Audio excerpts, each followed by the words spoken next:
Good afternoon. I'm Manvi, and I'm here to present the finalists and announce the winner of Dasra Girl Power Award for this year in the category of Safety and Mobility. Every day, women and girls in India are subjected to different forms of violence and abuse within and outside their homes, which has devastating consequences for their health and well-being. Families often condition girls' lives around the possibility of violence and restrict their freedom of movement. Restriction on mobility prevents girls from accessing resources, services, economic opportunity for their growth and development. There is an urgent need to equip girls with knowledge, skills, resources, and option to raise their voice against violence and realize their right to safety and mobility. As part of the Dasra Girl Alliance, this year, we shortlisted 5 high-impact organizations working on the issue of girls' safety and mobility. Our first organization in this category is Apne Aap Women's Collective, represented by Mrs. Manju Vyas. Manju, could I request you to stand so that we know where you are? Apne Aap Women's Collective prevents intergenerational prostitution through its Udaan program by providing sex workers and their children with a holistic set of services. These services include education, healthcare, financial inclusion, recreation, and provision of shelter. Next organization in this category is Arpan, represented by Pooja Taparia. Arpan works to prevent and reduce child sexual abuse and heal victims from its psychological, social, sexual, and physical impact. Arpan equips school children with information and skills related to personal safety to prevent child sexual abuse through its personal safety education program. Our next finalist is Astitva. Astitva is a community-based organization working to promote gender equality and end gender-based violence in low-income communities in Dehradun. Astitva's Yuva program supports youth to recognize and break the silence of violence before they become victims and perpetrators of violence themselves. It builds their capacity to challenge the norms that sustain gender-based discrimination and enables access to opportunity for education and employment. Next, we have Safe City, represented by Elsa Marie de Silva. Safe City runs SafeCity.in, a digital platform to document personal experience of sexual harassment in public places in order to analyze the scale and nature of the problem. This analysis is then used to inform communities, NGOs, individual, and local authorities on safety issues in different areas. Last but not the least, we have Social and Development Research and Action Group, also known as SADRAG. SADRAG runs programs to address the issue of women's safety in the state of Uttar Pradesh and Karnataka. Through a mobile application called Safe Noida, SADRAG educates girls and women about their rights, entitlement, and legislation. SADRAG also builds the capacity of key stakeholders such as police and the judiciary through gender sensitization workshop. I would now like to call Mrs. Lynn Smitham on stage to give away the award. Lynn Smitham is the co-founder of the Kyawa Trust, a UK-based family foundation that exists to improve the lives of disadvantaged adolescent girls. Kyawa Trust is also one of our key partners in the Dasra Girl Alliance. And the award for Dasra Girl Power Award in the category of Safety and Mobility goes to Arpan.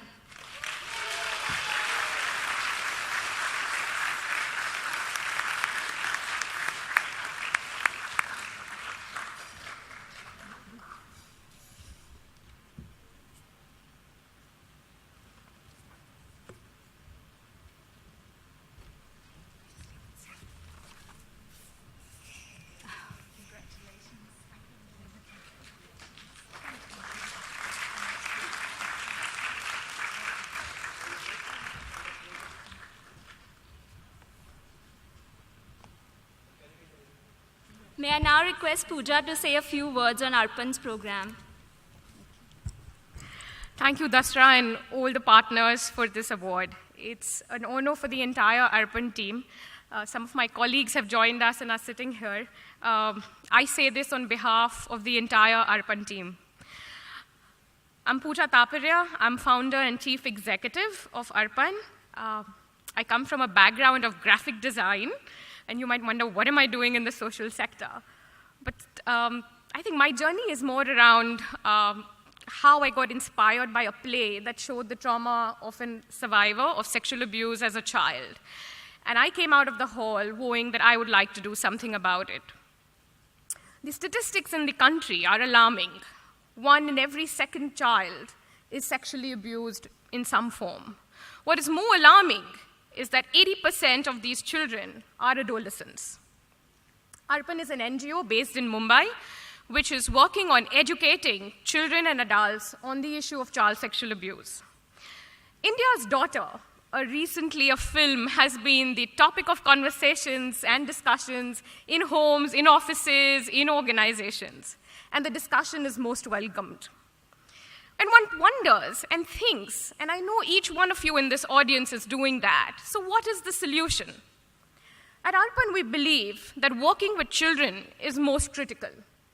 So we work with the age group of 6 years to 13 years, teaching them personal safety skills through the network of schools.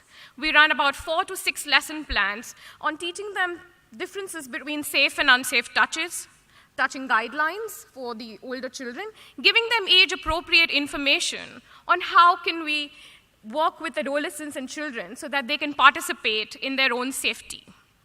We also work with school management, the teachers, parents, and how they can play a critical role in creating a safety net for children. Of course, the onus of protection lies on adults and not children. But we need to give them the information and knowledge so that they can participate in their own safety. Arpan's personal safety education model is a very unique model of prevention and intervention. We also provide counseling to those children who've disclosed any abuse, any bullying, inappropriate behavior, or peer touching. In a 7th grade class, after our personal safety education program, we found out that they were playing a game called Stare, Truth, and Dare, which involved a lot of sexual bullying. Post our program, the children reported the game has completely stopped. This program also empowers children in a manner that they will not become potential offenders in the future.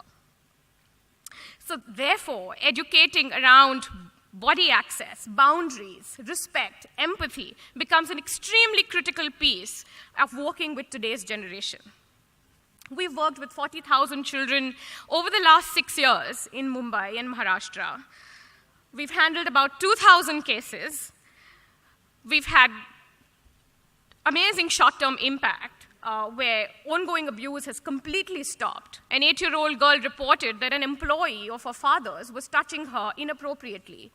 Post the program, she called up her dad and said, "This is what's happening." Her father ensured the employee had no access to the child henceafter. I can relate many such cases on how abuse has stopped, or we have been able to prevent re-victimization in the future. Our model of scale is a training of trainers model, and we've been able to, through our training and capacity building, impact over 200,000 children and adults so far.